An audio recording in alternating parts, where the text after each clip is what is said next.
പ്രിയപ്പെട്ട സുഹൃത്തുക്കൾക്ക് നമസ്കാരം. തിരിച്ചു കിട്ടാത്ത സ്നേഹം മനസ്സിൻ്റെ വിങ്ങലാണെന്ന് എവിടെയോ കേട്ടിട്ടുണ്ട്. ജിം അതേ മാനസികാവസ്ഥയിലൂടെ കടന്നു പോകുകയാണ്. രാജിയോടൊത്ത് സമയം ചെലവഴിക്കാനായി ഒപ്പിച്ചെടുത്ത പിക്നിക്ക് തന്നെ തൻ്റെ മോഹങ്ങളെയെല്ലാം പൊളിച്ചെടുക്കുന്നത് കണ്ടു നിൽക്കാനേ ജിമ്മിനാവുന്നുള്ളൂ.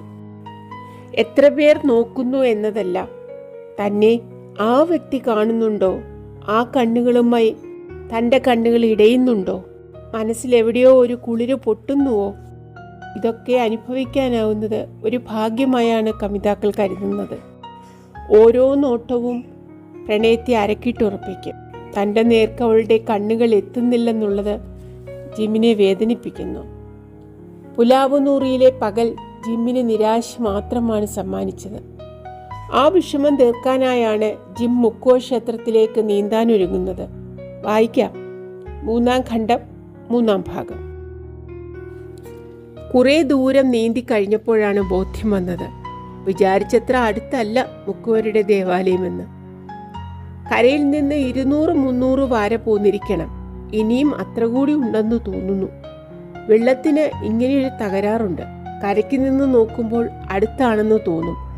ഇറങ്ങി നീന്തുമ്പോഴേ ശരിയായ ദൂരം അറിയൂ. ഇതേവരെ ആഴം കുറവായിരുന്നു. ഇടയ്ക്കിടെ കാല് കുത്തി നിൽക്കുവാൻ പോലും കഴിയുമായിരുന്നു ആണ്ടുകിടക്കുന്ന പാറകളിൽ. ഇനി അതല്ല, പെട്ടെന്ന് കുണ്ടാവുകയാണെന്ന് തോന്നുന്നു. കാലുകൊണ്ട് തുഴഞ്ഞു നോക്കുമ്പോൾ അറിയാം.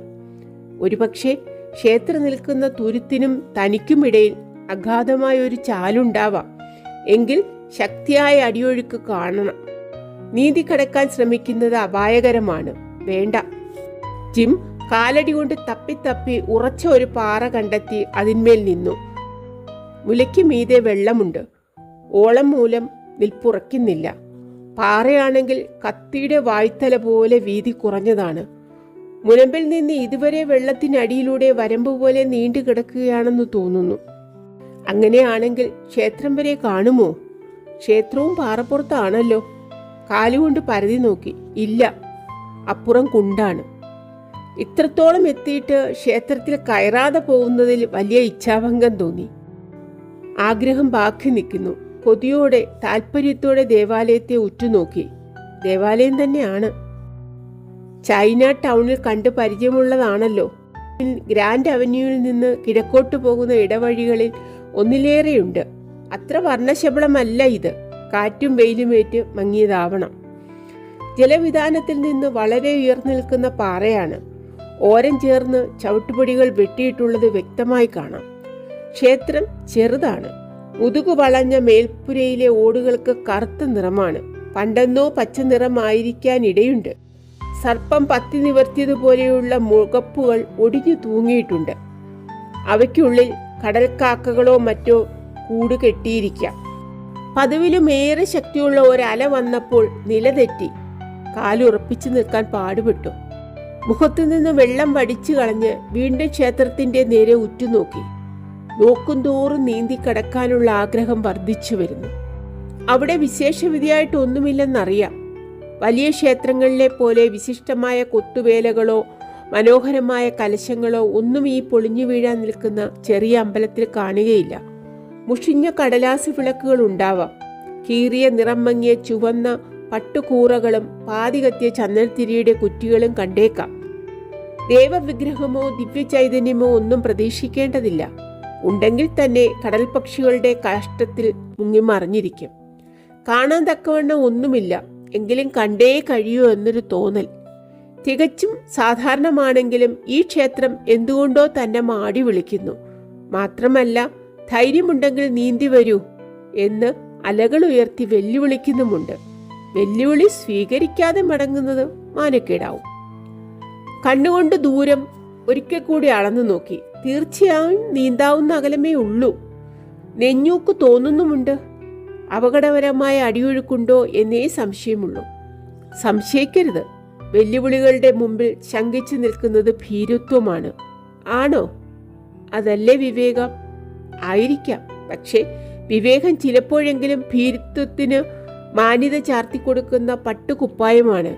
വെല്ലുവിളികളുടെ മുമ്പിലൊന്നും ഇതേവരെ ചൂളിയിട്ടില്ല. ഇപ്പോഴെന്തിനു തുടങ്ങി വെക്കണം? ജിം പിന്നെയും ക്ഷേത്രത്തിന്റെ നേരെ കണ്ണയച്ചു.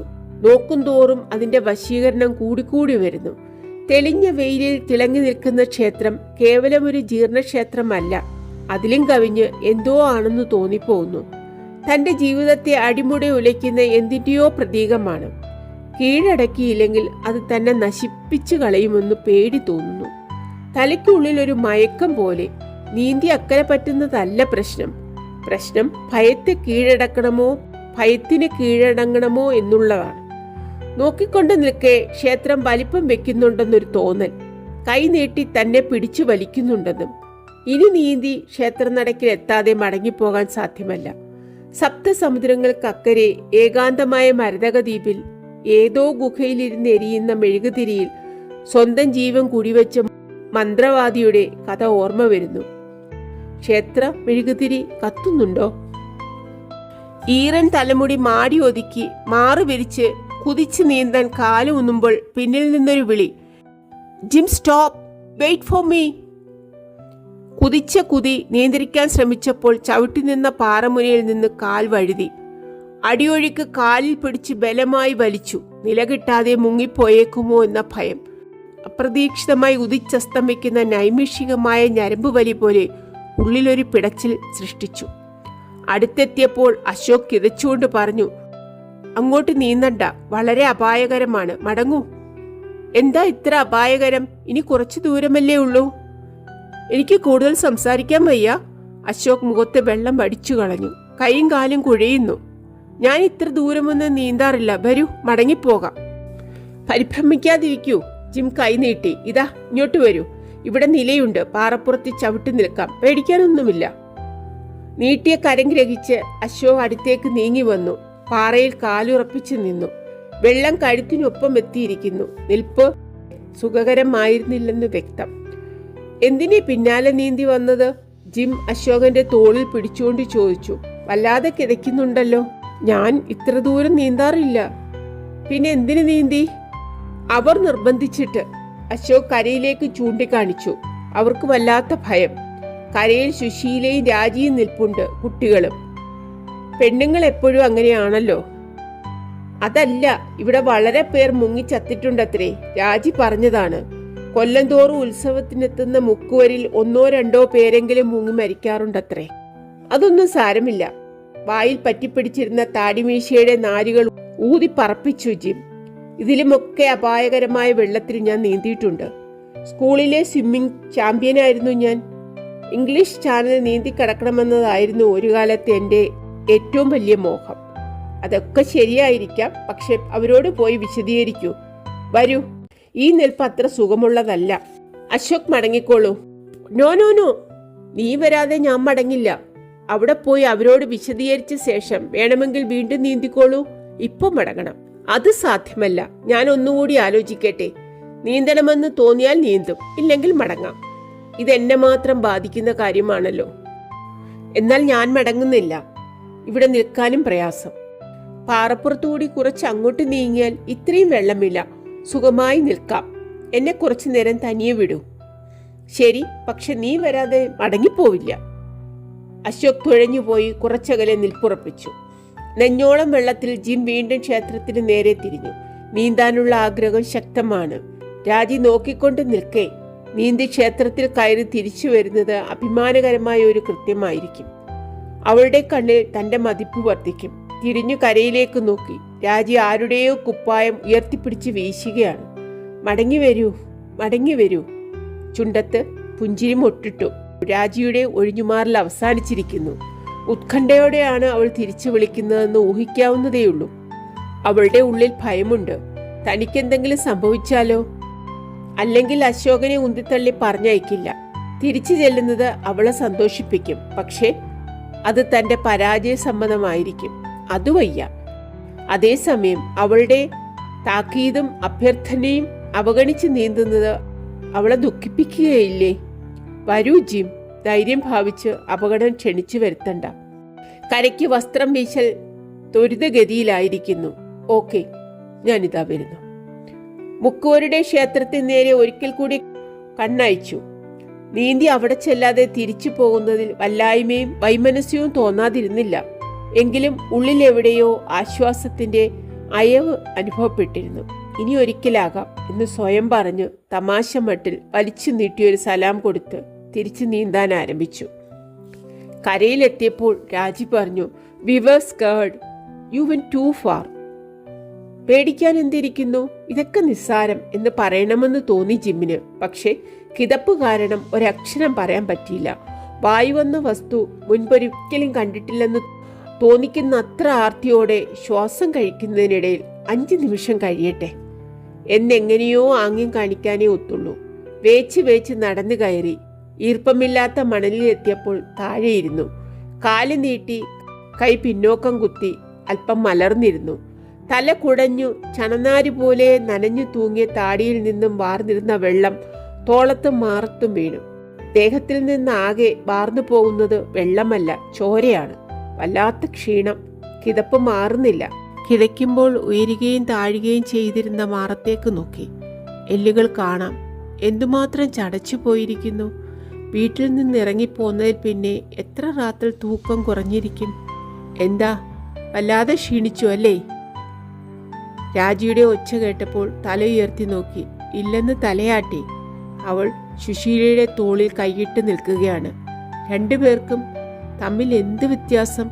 രാജി ഉദിച്ചു നിൽക്കുന്ന ലില്ലിപ്പൂവാണെങ്കിൽ സുശീല ഒടിഞ്ഞു തൂങ്ങിയ കള്ളിക്കൊമ്പാണ്. അശോക് എവിടെ? ഇനിയും കരയ്ക്ക് കയറിയിട്ടില്ല. നല്ലതുപോലെ നിലയുള്ളിടത്ത് നിന്ന് ക്ഷീണം തീർക്കുകയാണ്. നിവർന്നിരുന്ന് തല ഒന്നുകൂടി കുടഞ്ഞ് മുടി മാടി ഒതുക്കി. കയ്യിൽ പറ്റിപ്പിടിച്ചിരുന്ന മണലത്രയും തലയിൽ ചിരി വന്നു. ഇല്ലാന്ന് പറഞ്ഞാലും കിതയ്ക്കുന്നുണ്ടല്ലോ, രാജി പറഞ്ഞു. കുറെ അധികം ദൂരെ പോയി. ഇതൊന്നും സാരമില്ല. ജിം കൈകൾ തമ്മിൽ കൊട്ടി മണൽ കുടഞ്ഞു കളഞ്ഞു. ഇത്ര ചൂടുള്ള കാലാവസ്ഥയിൽ ഇതിനു മുമ്പ് നീന്തിയിട്ടില്ല, അതിൻ്റെയാണ്. ശരിക്കും ക്ഷേത്രം വരെ നീന്താൻ ഉദ്ദേശിച്ചിരുന്നുവോ? സുശീല ചോദിച്ചു. ഉവ്വ്, അതത്ര ദൂരെയൊന്നുമല്ല. നിങ്ങൾ അശോകനെ പറഞ്ഞയച്ചില്ലായിരുന്നുവെങ്കിൽ ഞാൻ തീർച്ചയായും നീന്തിയേനെ. എന്തെങ്കിലും പറ്റിയിരുന്നെങ്കിലോ? രാജിയുടെ സ്വരത്തിൽ ഉത്കണ്ഠ നിഴലിച്ചിരുന്നു. ഒരുപാട് അപകടങ്ങൾ ഉണ്ടായിട്ടുള്ള ദിക്കാണ് എന്ന് ആര് പറഞ്ഞു? കുട്ടിക്കാലത്തേ കേട്ടിട്ടുണ്ട്. അത്ര അപകടകരമാണെന്നൊന്നും എനിക്ക് തോന്നുന്നില്ല. നിങ്ങൾ വല്ലാതെ ഭയപ്പെട്ടു എന്ന് അശോക് പറഞ്ഞതുകൊണ്ട് മാത്രമാണ് ഞാൻ മടങ്ങിയത്. അല്ലെങ്കിൽ തീർച്ചയായിട്ടും നീന്തിയാനെ. എന്തെങ്കിലും സംഭവിച്ചാലോ എന്ന് ഒട്ടും പേടിയില്ലേ? ഇല്ല, ഒന്നും സംഭവിക്കില്ല. സംഭവിച്ചാൽ തന്നെ എന്താ? ജീവിതം അത്രയ്ക്കൊക്കെ വിലപിടിച്ചതാണോ? ഇന്നലെ ജനിച്ചു, ഇന്ന് ജീവിക്കുന്നു, നാളെ ചത്തുപോകുന്നു. ഇതിലൊക്കെ ഇത്ര പരിഭ്രമിക്കാനും വേവലാതിപ്പെടാനും എന്താണുള്ളത്? പിന്നെ ലോകത്തിലെ ജനസംഖ്യ ക്രമാതീതമായി വർദ്ധിച്ചിരിക്കുകയാണല്ലോ. ഒരാൾ കുറഞ്ഞാൽ അത്രയും സമ്മർദ്ദം കുറഞ്ഞു. തമാശ പൊട്ടിക്കുന്നത് പോലെയാണ് പറഞ്ഞത്. പക്ഷെ പറഞ്ഞത് മനഃപൂർവ്വമായിരുന്നു. രാജിയുടെ മുഖത്ത് എന്തെങ്കിലും ഭാവവ്യത്യാസമുണ്ടോ? അതാണ് അറിയേണ്ടത്. ഇല്ല, നേരിയ നിഴൽ പോലുമില്ല. മറച്ചു പിടിക്കുകയാവും. വിദഗ്ധയായ നടിയാണല്ലോ. ശരിയാണ്. രാജി ഏറെക്കാലം ആലോചിച്ചെത്തിച്ചേർന്ന നിഗമനം പ്രഖ്യാപിക്കുന്നത് പോലെ മറുപടി പറഞ്ഞു. ജീവിതത്തിന് ഒരു വിലയുമില്ല. മറിച്ച് ജീവിച്ചിരിക്കാൻ വേണ്ടി നാം എത്ര വൻപിച്ച വില കൊടുക്കുന്നു. എന്തൊരു വൈരുദ്ധ്യം. ജിം ഒന്ന് നടുങ്ങി. തീരെ പ്രതീക്ഷിക്കാത്ത വാക്കുകളാണ് കേൾക്കുന്നത്. കാര്യമായിട്ടാണോ പറയുന്നത്? അതോ തന്നെ കളിയാക്കുകയാണോ? അവളുടെ മുഖം നിർവികാരമാണ്. ചുണ്ടത്ത് പുഞ്ചിരിയുണ്ടോ എന്ന് സംശയം തോന്നാമെങ്കിലും കാര്യമായിട്ടായാലും കളിയായിട്ടായാലും മുൻപൊരിക്കലും ഇങ്ങനെ സംസാരിക്കുന്നത് കേട്ടിട്ടില്ല. അവൾ പെട്ടെന്ന് കുറെ കൂടി വളർച്ച പ്രാപിച്ചതായി തോന്നി. വാസ്തവം തന്നെ. ജിം സാവധാനത്തിലാണ് ഓരോ വാക്കും സംസാരിച്ചത്. ഈ വൈരുദ്ധ്യമാണ് പ്രപഞ്ചത്തിലെ ഏറ്റവും വലിയ അത്ഭുതം. ജീവിതം ലക്ഷ്യമറ്റതും അസംബന്ധവുമാണെന്ന് മനുഷ്യനറിയാം. എന്നിട്ടും അവനതിൽ കടിച്ചു തൂങ്ങി നിൽക്കുന്നു. എന്തൊരു അർത്ഥശൂന്യമായ അത്ഭുതം അല്ലേ? തുടങ്ങിയോ നിങ്ങളുടെ വിരസമായ വേദാന്തം? സുശീല അക്ഷമ പ്രദർശിപ്പിച്ചു. എന്നാൽ ഞാൻ പോവുകയാണ്. മിസ്റ്റർ ഉണ്ണി തിരിച്ചു വരാറായി. നമുക്ക് ഉച്ചഭക്ഷണത്തിനൊരുക്കാം. വരൂ രാജി. അവൾ കൈമുട്ടിൽ പിടിച്ചു വലിച്ചുവെങ്കിലും രാജി നിന്നേടത്ത് നിന്ന് ഇളകിയില്ല. അവൾക്ക് പോകാൻ വലിയ സമ്മതമില്ലെന്ന് വ്യക്തം. ജിം വിഷയം മാറ്റി. അശോക് എവിടെ? ഓ യെസ്. സുശീല ചൂണ്ടയിൽ കൊത്തി. അശോക് എവിടെ? കേറി വന്നില്ലല്ലോ. അതാ, രാജി ചൂണ്ടിക്കാണിച്ചു. അവിടെ. അല്പം അകലെ ടവലുകൊണ്ട് മുഖം മൂടി കൈയും കാലും വിരിച്ച് ക്രൂശിക്കപ്പെട്ട ക്രിസ്തുവിനെ പോലെ കിടക്കുകയാണ് അശോക്. ഉറങ്ങിയിരിക്കും, ജിം പറഞ്ഞു. പാവം, വല്ലാതെ ക്ഷീണിച്ചിരിക്കുന്നു. ഞാനൊന്ന് നോക്കട്ടെ. സുശീല ബന്ധപ്പെട്ട് അങ്ങോട്ട് പോയി. പ്രയോഗിച്ച വിദ്യ ഫലിച്ചതിൽ ജിം മനസ്സാ ചിരിച്ചു. അവൾക്ക് അശോകനിൽ താല്പര്യമുണ്ടെന്ന് മനസ്സിലാക്കാൻ പ്രയാസമുണ്ടായിരുന്നില്ല. ഇരിക്കൂ, ജിം രാജിയെ ക്ഷണിച്ചു. അല്ല, വെയില് കൊള്ളാൻ വയ്യെങ്കിൽ തണലത്തേക്ക് ഇരിക്കാം. രാജി മറുപടി പറയാതെ അങ്ങനെ തന്നെ നിന്നു. ബ്ലൗസിലെ മഞ്ഞക്കള്ളികൾ വെയിലത്ത് കണ്ണഞ്ചിച്ചിരുന്നു. തലയിൽ കെട്ടിയ നീല സ്കാർഫിന്റെ തുമ്പ് നെറ്റിയിൽ വീണ് കിടക്കുന്നു. കണ്ണൽപ്പം ചിമ്മി പിടിച്ചിരിക്കുകയാണ്. സൺഗ്ലാസ് ഇല്ലാത്തത് കൊണ്ടാവാം. രാജിയുടെ മറുപടി ഞാൻ തീരെ പ്രതീക്ഷിച്ചതല്ല. ഇതിനു മുൻപൊന്നും ഇങ്ങനെ തത്വചിന്ത കെട്ടഴിക്കുന്നത് കേട്ടിട്ടില്ലല്ലോ. തത്വചിന്തയൊന്നുമല്ല. അവളുടെ സ്വരത്തിൽ വിഷാദമുണ്ടായിരുന്നു. എൻ്റെ അനുഭവം പറയുകയായിരുന്നു ഞാൻ. അതിൽ കൂടുതൽ എനിക്കെന്തറിയാം. ജിം ഒരു നിമിഷം ആ മുഖത്ത് തന്നെ നോക്കിയിരുന്ന ശേഷം പെട്ടെന്ന് ചാടി എഴുന്നേറ്റു. ഈ വെയില് എനിക്കിഷ്ടമാണ്, പക്ഷേ രാജിക്ക് പറ്റില്ല. വരൂ, നമുക്ക് തണലത്തേക്ക് നീങ്ങാം. മറുപടിക്ക് കാക്കാതെ നടന്നു. തലമുടി കുറേയൊക്കെ ഉണങ്ങിയിരിക്കുന്നു. കൈ തട്ടിക്കുടഞ്ഞ് മേത്ത് അവിടെ പറ്റിപ്പിടിച്ചിരുന്ന മണൽത്തരികൾ നുള്ളിയെടുത്ത് കളഞ്ഞു. നടക്കുമ്പോൾ നഗ്നമായ കാലടി മണലിൽ പൂണ്ടുപോയിരുന്നു. രാജിയും ചെരുപ്പിട്ടിരുന്നില്ല. കാലിലും ബ്ലൗസിന്റെ അടിയിലും നിറയെ മണലായിരുന്നു. സാരി ഉടുത്തു കണ്ട് പരിചയിച്ചതുകൊണ്ട് ആദ്യം കണ്ടപ്പോൾ വല്ലായ്മ തോന്നി. ഇപ്പോൾ പുതിയ വേഷവുമായി കണ്ണുകൾ ഇണങ്ങിയിരിക്കുന്നു. ഏത് വേഷമായാലും രാജിയുടെ ദീപ്തിക്കൊരു കുറവുമില്ല. മഞ്ഞണിഞ്ഞ ലില്ലിപ്പൂവിനേക്കാൾ ഒട്ടും സൗന്ദര്യം കുറഞ്ഞതല്ല മഞ്ഞവെയിലിൽ പറന്നു കളിക്കുന്ന ചിത്രശലഭം. പേരിൽ എന്തിരിക്കുന്നു എന്ന് ചോദിച്ചു ഷേക്സ്പിയർ. വേഷത്തിൽ എന്തിരിക്കുന്നു എന്നാണ് ചോദിക്കേണ്ടിയിരുന്നത്. ഏതെങ്കിലും ഒരു മഹാകവി അങ്ങനെ ചോദിച്ചിരിക്കില്ലേ? തെങ്ങിൻ തോപ്പിന്റെ തണലത്തേക്ക് പ്രവേശിച്ചപ്പോൾ എയർ കണ്ടീഷൻ ചെയ്ത മുറിയിലേക്ക് കടന്ന പ്രതീതി തോന്നി. ഇവിടെ ഇരിക്കാം. രാജി ചുറ്റുമൊന്ന് നോക്കി. പൊക്കം കുറഞ്ഞ ഒരു തെങ്ങിന്റെ കടയ്ക്കലിരുന്നു. യൗവനത്തിലേക്ക് കടന്നിട്ടേയുള്ളൂ എന്ന് തോന്നിക്കുന്ന തെങ്ങിൽ നിറയെ കുലകളുണ്ട്. ഒരു ഇളനീരിട്ട് കുടിക്കാൻ തോന്നുന്നു. ദാഹമുണ്ട്. ആരുടേതാണാവോ ഈ തോപ്പ്? ഗ്രാൻഡ്പ കുറുപ്പിന്റെ ആണോ? അകലെ അശോകന്റെ സമീപത്ത് കുന്തിച്ചിരിക്കുന്നു സുശീല, മണൽപ്പുറത്ത് വീണ ചോരത്തുള്ളി പോലെ. ഗ്രാൻഡ്പ കുറുപ്പിന് ഇവിടെ എവിടെയോ കുറെ സ്ഥലമുണ്ടല്ലോ. അതിതാണോ എന്ന് തോന്നുന്നു. എനിക്കും കൃത്യമായി അറിയില്ല. ഇവിടെ എവിടെയൊക്കെയോ ആണ്. ഇതാണ് ഭാസ്കർ കുറുപ്പിന് കൊടുക്കുന്ന സ്ഥലമെങ്കിൽ കഷ്ടാൽ കഷ്ടതരം തന്നെ. ഒരു ടൂറിസ്റ്റ് കോംപ്ലക്സ് കെട്ടിയുയർത്തി ഈ പ്രകൃതി സൗന്ദര്യം നശിപ്പിക്കുന്നത് പാപമാണ്. വിയറ്റ്നാം യുദ്ധത്തെക്കാൾ വലിയ പാതകമാണ്. ഇത്ര മനോഹരമായ സ്ഥലം ഈ തെങ്ങിൻ തോപ്പിൽ എവിടെയെങ്കിലും ഒരു പുൽക്കൂടിൽ കെട്ടി താമസിച്ചാൽ സ്വർഗമായിരിക്കും.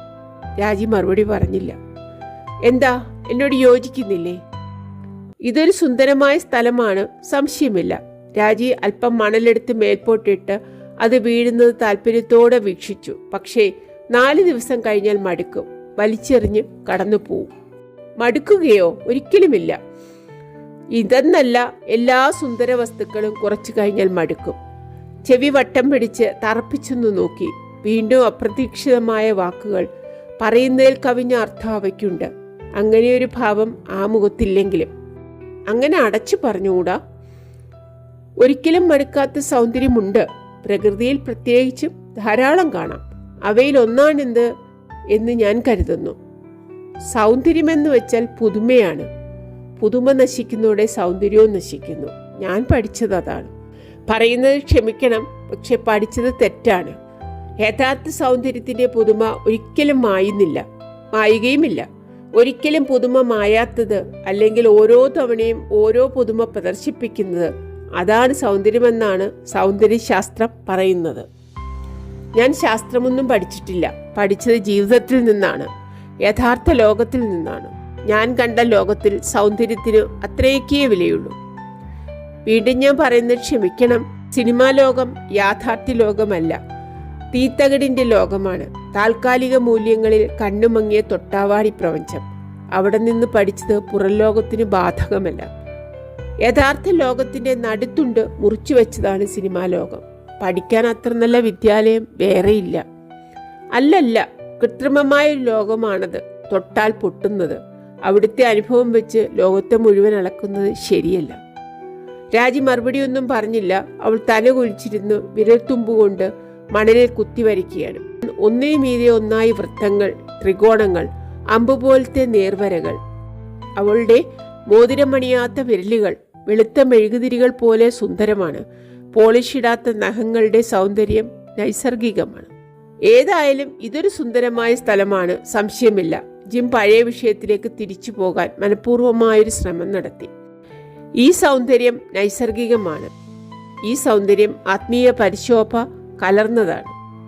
അതുകൊണ്ട് തന്നെ നിത്യമാണ്, സത്യവുമാണ്. രാജി ഒന്ന് തലയുയർത്തി നോക്കി വീണ്ടും മണലിൽ എഴുത്തു തുടർന്നു.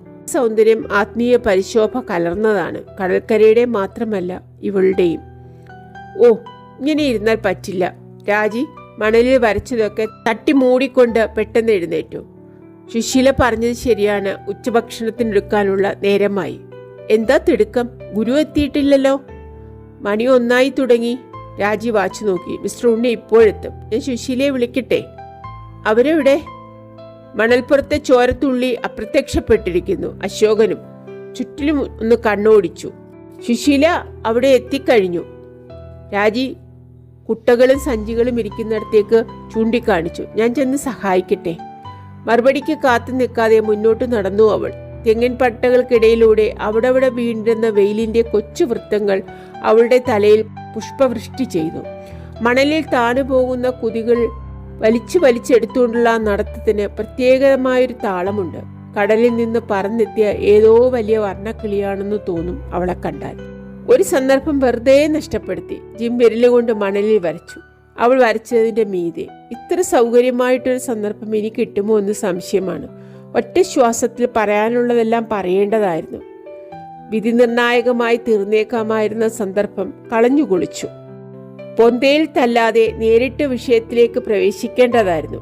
അമർഷത്തോടെ, നിരാശയോടെ സ്വന്തം തലമുടി പിടിച്ചു വലിച്ചു, താടി പിടിച്ചു വലിച്ചു. പിഴച്ചുപോയി. ഒരു പിടി മണലെടുത്ത് മുഷ്ടിയിലിട്ട് ഞെരിച്ച് എങ്ങോട്ടെന്നില്ലാതെ ഒരേറ് കൊടുത്തു. അടുത്ത നിമിഷം തന്നെ ചാടിയണീറ്റു. മൂട് തട്ടിക്കുടഞ്ഞ് വെള്ളത്തിൽ ലക്ഷ്യമാക്കി നടന്നു. കണ്ണുമിഴിച്ചപ്പോൾ ഉച്ചവെയിൽ കുത്തിത്തറച്ചു. കൈപ്പടം കൊണ്ട് മുഖം പൊത്തി. കവിളും നെറ്റിയും കുറേശ്ശെ നീറുന്നുണ്ട്. ഉപ്പുവെള്ളം പറ്റിയ തൊലിയിലാകെ ഒരു വലിവ് തോന്നുന്നു. മണലിൽ നിന്നുടലിലേക്ക് അരിച്ചു കയറുന്ന ഊഷ്മളത സുഖകരമാണ്. ലഘുവായ ഉച്ചമഴക്കം കഴിഞ്ഞുണരുമ്പോഴേക്കും ഉന്മേഷവും ശാന്തിയും തോന്നുന്നു. മയങ്ങി. എത്ര നേരം ആവോ? കമന്നു കിടന്ന് തലയുയർത്തി തെങ്ങുംതോപ്പിലേക്ക് കണ്ണയച്ചു. രാജിയും സുശീലയും ജോലിയെടുക്കുകയാണ്. ഗുരു എത്തിയ ലക്ഷണമില്ല. കുട്ടികൾ ഇരുവരും മണൽക്കോട്ടയ്ക്ക് ചുറ്റും ഓടിക്കളിക്കുന്നു. എണീറ്റാലോ? വരട്ടെ, ഇത്തിരി കൂടി കിടക്കാം. കമിന്ന് മുതുകും വെയിലുകൊണ്ട് കരുവാളിക്കട്ടെ. സൺടാൻ ലോഷൻ അഭിഷേകം ചെയ്ത് മിയാമിയിലും സിസിയിലും ബ്രൈറ്റനിലുമൊക്കെ വെയിലത്ത് കിടന്നുറങ്ങുന്ന സ്ത്രീകളെ ഓർത്തുപോയി. വെളുത്തവർ അല്പം കറുക്കാൻ ആശിക്കുന്നു, കറുത്തവർ വെളുക്കാൻ തേച്ചു വിളർക്കുന്നു, പാണ്ടായിത്തീരുന്നു. ബെർലിന്റെ ശരീരത്തിന് എത്ര നിറങ്ങളാണ്! കൈത്തണ്ടകൾക്ക് നല്ല തവിട്ട് നിറം, മുഖം അതിലും സ്വല്പം വെളുത്തിട്ട്, വയറും തുടകളും അതിനേക്കാൾ വെളുപ്പ്. നഗ്നയായി കിടക്കുമ്പോൾ ബ്രാസിയേഴ്സും പാൻറ്റിയും ധരിച്ച ഭാഗങ്ങൾ വേറെ തിരിച്ചറിയാം. പാതി പൊരിച്ച മീനിനെ പോലെയാണ് നീ. ചിലയിടം കരിഞ്ഞ് ചിലയിടം വേവാതെ. അവൾ കുടുകുടാ ചിരിക്കുന്നു. പഴയ കൗതുക വസ്തുക്കൾ വിൽക്കുന്ന പീടികയുടെ മുൻപിൽ വെച്ച് അവളെ യാദൃച്ഛികമായി പരിചയപ്പെട്ടപ്പോൾ ഒരിക്കലും വിചാരിച്ചിരുന്നില്ല 3 കൊല്ലത്തിലേറെ നീണ്ടുനിന്ന ഒരു ബന്ധത്തിന്റെ നാന്ദിയായിരിക്കും അതെന്ന്. 3 കൊല്ലമല്ല, ഒരായുഷ്കാലം തന്നെ നിന്നേനെ അവൾ കൃഷ്ണബോധം തേടി പോയിരുന്നില്ലെങ്കിൽ. സാരി ഉടുത്ത് പൊട്ടുതൊട്ട് ഹരേ കൃഷ്ണ മന്ത്രം ചൊല്ലിക്കൊണ്ട്. രാജിയും സുശീലയും തിരക്കിട്ട് ജോലി തന്നെയാണ്. സന്ദർഭം നഷ്ടപ്പെട്ടു. ഇപ്പോൾ പക്ഷേ നിരാശയോ അമർഷമോ തോന്നുന്നില്ല. രണ്ടിനും കാരണമില്ല, സ്ഥാനവുമില്ല. പുകയൊഴിഞ്ഞതുപോലെ എല്ലാം വ്യക്തമായി കാണുന്നു. സമചിത്തയോടെ നോക്കാനും സാധിക്കുന്നു. തന്നോട് രാജിക്ക് എന്തെങ്കിലും പ്രത്യേക മമതയുണ്ടെന്ന് വിശ്വസിക്കാൻ ഒരടിസ്ഥാനവുമില്ല. ഇടയ്ക്ക് കണ്ടുമുട്ടുന്നു, വർത്തമാനം പറയുന്നു, ചിരിക്കുന്നു, തൻ്റെ വേദാന്തം കേട്ട് രസിക്കുന്നു. കരളിൻ്റെ ദുഃഖകഥ കേൾക്കുമ്പോൾ സഹതപിക്കുന്നു. സ്വാഭാവികം. അതിൽ കവിഞ്ഞെന്തെങ്കിലും ഇല്ല. ഉണ്ടെന്ന് തോന്നിയതൊക്കെ അബദ്ധമാണ്. എഴുതാപ്പുറം വായിക്കൽ കാമുക ഹൃദയത്തിന് ജന്മസിദ്ധമായ പ്രവണത മാത്രമാണ്. അവളെ ആകർഷിക്കാൻ തന്നിൽ എന്തുണ്ട്? താൻ ആരാണ്? അമേരിക്ക എന്ന ചളിക്കുളത്തിൽ നിന്നും ഒഴുകി വന്നൊരു ഹിപ്പി. പുറം പൊള്ളിയപ്പോൾ എഴുന്നേറ്റിരുന്നു. മേത്തുനിന്ന് മണൽ തട്ടി കുടഞ്ഞു കളഞ്ഞു. കാൽമുട്ട് മടക്കി കൈകൾ കൊണ്ട് ആലിംഗനം ചെയ്ത് ഇരുന്ന ഇരിപ്പിൽ പതുക്കെ ആട്ടി. കടലിന് നല്ല നീല നിറം.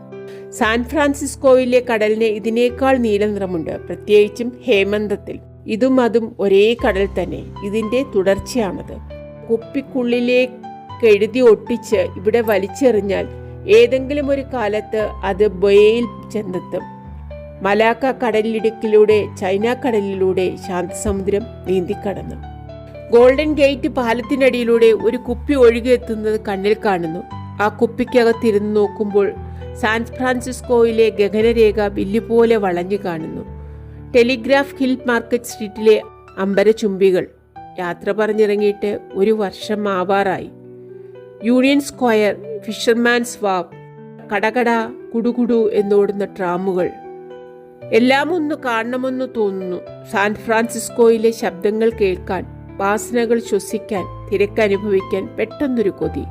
അവിടെ അല്ലാത്തതുകൊണ്ട് ഒറ്റപ്പെട്ടവനാണെന്നൊരു തോന്നൽ, നിസ്സഹായനാണെന്ന്, വേരില്ലാത്തവനാണെന്ന്, കാറ്റിൽ പാറി നടക്കുന്ന അപ്പൂപ്പൻ താടിയാണെന്ന്. ഉള്ളിൽ നേരിയ വിങ്ങൽ. പെട്ടെന്ന് പല്ല് കടിച്ചു. ഇതെന്തൊരു ദൗർബല്യം! ഈ ഗ്രഹാതുരത്വം തന്നെ ബാധിക്കാൻ പാടില്ലാത്തതാണ്. എല്ലാം അടുത്ത് വലിച്ചെറിഞ്ഞതല്ലേ, സ്വന്തമായൊരു മാർഗം കണ്ടെത്തിയതല്ലേ. ഇപ്പോൾ അതിൽ സംശയാലുവാകുന്നോ? അല്ല, ആകരുത്. താൻ സ്വീകരിച്ച വഴി ശരിയായ വഴിയാണ്. ഇതല്ലാതെ വേറെ വഴിയില്ല. വേറെ എന്ത് പോംവഴി? പെറ്റുവീണ, വളർന്ന, ഇപ്പോൾ ഒരു ദുർബല നിമിഷത്തിൽ കൊതിയോടെ ഓർത്തുപോയ പരിസരങ്ങൾ ബാക്കി വെച്ചത് ഈ ഒറ്റ വഴിയാണ്, അന്വേഷണത്തിന്റെ വഴി. അതെ, തനിക്കൊരു വഴിയേ ഉള്ളൂ. ഇതൊക്കെ തന്നോട് തന്നെ പറയാം, അല്ലെങ്കിൽ തമ്മിൽ പറയാം. മറ്റുള്ളവർക്ക് വെറും ഭ്രാന്തായേ തോന്നും. കഴുത്തൊപ്പം ചേറിലാണ്ട് നിൽക്കുന്നവർ, അതേ സ്വർഗമെന്ന് കരുതുന്നവർ അപഹസിക്കുകയേ ഉള്ളൂ. അവരുടെ മുത്തശ്ശന്മാരാണ് സോക്രട്ടീസിന് ഭിക്ഷം കൊടുത്തത്. അവരുടെ അമ്മാവന്മാരാണ് ക്രിസ്തുവിനെ കുരിശിലേറ്റിയത്. അവർക്ക് ഒറ്റ നിയമമേ അറിയൂ: അനുസരിക്കും, അല്ലെങ്കിൽ കഴുത്ത് കാണിക്കും. ഞങ്ങളുടെ നിശ്ചയങ്ങൾ ദൈവത്തിന്റെ നിയമങ്ങളാണ്. മദ്യമാവാം, പോരാ, മദ്യപിക്കുന്നത് മാന്യതയാണ്. മുഴുക്കുടിയന്മാരായി വഴിവക്കത്ത് വീണുറങ്ങാം, കാർ ഓടിച്ചു മരിക്കാം, തെറ്റില്ല. കാരണം മദ്യം ഞങ്ങൾക്ക് ഇഷ്ടമാണ്. പുകവലിക്കാം, വിരോധിക്കരുത്. പക്ഷെ കഞ്ചാവ്, അയ്യോ, അത് വയ്യ. കാരണം അത് ഞങ്ങൾക്ക് ഇഷ്ടമല്ല, ഞങ്ങൾ ശീലിച്ചതല്ല. അല്ലെങ്കിൽ നിങ്ങൾ ആരാണ് കാരണം ചോദിക്കാൻ? കുളിക്കാത്തവർ, നാറുന്നവർ, മടിയന്മാർ, പരസ്യമായി വ്യഭിചരിക്കുന്നവർ. ചിരിക്കാതിരിക്കുന്നത് എങ്ങനെ? വ്യഭിചാരം, വ്യഭിചരിച്ച് നടക്കുന്നവർ. ഈ പ്രതിഷേധം കൊണ്ടൊന്നും ഇളകുന്നവരല്ല അപ്പുറത്തുള്ളത്. അവർ മാന്യന്മാർ. അവരുടെ കണ്ണിൽ പ്രതിഷേധക്കാർ നീചന്മാരാണ്, സമൂഹദ്രോഹികളാണ്. ജിം, നീയും അവലൊരുത്തരാണ്. എന്തൊക്കെ വേദാന്തം പ്രസംഗിച്ചാലും ലോകം നിന്നെയും അങ്ങനെയേ കാണൂ, ലോകത്തെ പോലെ. രാജിയും, അതെ, അവളുടെ കണ്ണിൽ ജിം, നീ കേവലം ഒരു ഹിപ്പിയാണ്. ഹിപ്പി കേവലം. തിരിഞ്ഞു ഹിപ്പിയാണ് കേവലം. തിരിഞ്ഞ് തെങ്ങിൻ തോപ്പിലേക്കൊന്ന് നോക്കണമെന്ന് തോന്നി. നോക്കിയില്ല. നോക്കാൻ ധൈര്യം വന്നില്ല. തന്നെ പ്രേമിക്കാൻ അവൾക്ക് ഭ്രാന്തില്ല. അവളെ പ്രേമിക്കാൻ ആലോചിച്ച താനാണ് ഭ്രാന്തൻ. അവളൊരു പക്ഷെ തന്നെ സ്നേഹിച്ചേക്കാം എന്ന് കരുതിയ താൻ മുഴുഭ്രാന്തനാണ്. കാറ്റിനെ പിടിക്കുന്ന കുരങ്ങച്ചാർ. മനുഷ്യ മനസ്സിന്റെ വ്യാമോഹങ്ങൾ എത്ര ചപലങ്ങളാണ്. വസന്തത്തിലെ പൂമണം പേർന്ന കാറ്റിനെ കൈക്കുള്ളിൽ ഒതുക്കി പിടിക്കാൻ ശ്രമിക്കുന്ന കുരങ്ങച്ചാർക്കും തനിക്കും തമ്മിൽ എന്താണ് വ്യത്യാസം? കാറ്റിനെ പിടിക്കുന്ന കുരങ്ങച്ചാർ. അറിയാതെ മനസ്സിലൊതിച്ച ഉപമയെക്കുറിച്ച് ആലോചിച്ചപ്പോൾ ഊറി ചിരിക്കാതിരിക്കാൻ കഴിഞ്ഞില്ല. ഏതോ മരക്കൊമ്പത്തിരുന്ന് കാറ്റിനെ പിടിക്കാൻ കൈനീട്ടുന്ന ഒരു കുരങ്ങന്റെ ചിത്രം മനസ്സിൽ വീണ്ടും തെളിഞ്ഞു. കുരങ്ങൻ മുത്തശ്ശന്റെ മുത്തശ്ശനാണെന്ന് ഡാർവിൻ പറഞ്ഞത് എത്ര ശരിയാണ്. അത് ബോധ്യം വരാൻ വിട്ടുപോയ കണ്ണി തേടേണ്ടതുണ്ടോ? അഥവാ അങ്ങനെയൊരു കണ്ണി തന്നെ ഉണ്ടോ? മനുഷ്യൻ തന്നെ കുരങ്ങനല്ലേ? മുഖം കുരങ്ങൻ്റെതുപോലെ കോട്ടിപ്പിടിച്ചു. അതെ, മനുഷ്യൻ കുരങ്ങനാണ്. പെട്ടെന്ന് ചാടി എണീറ്റ് ഉറക്ക പൊട്ടിച്ചിരിച്ചു. കൈ ഉയർത്തിപ്പിടിച്ച് കടലിലേക്ക് നോക്കി കൂക്ക് വിളിച്ചു. അതുകൊണ്ടും രസം നിൽക്കാഞ്ഞിട്ട് മണലിൽ തുടരെ 5-6 കുട്ടിക്കാരണമിട്ടു. എന്നിട്ടും ചിരി നിൽക്കുന്നില്ല. പ്രിയപ്പെട്ട സുഹൃത്തുക്കളെ, 3-ാം ഖണ്ഡത്തിൻ്റെ 3-ാം അധ്യായം വായിച്ചു കഴിഞ്ഞു. അടുത്തതുമായി വേഗം വരാം. Thank you.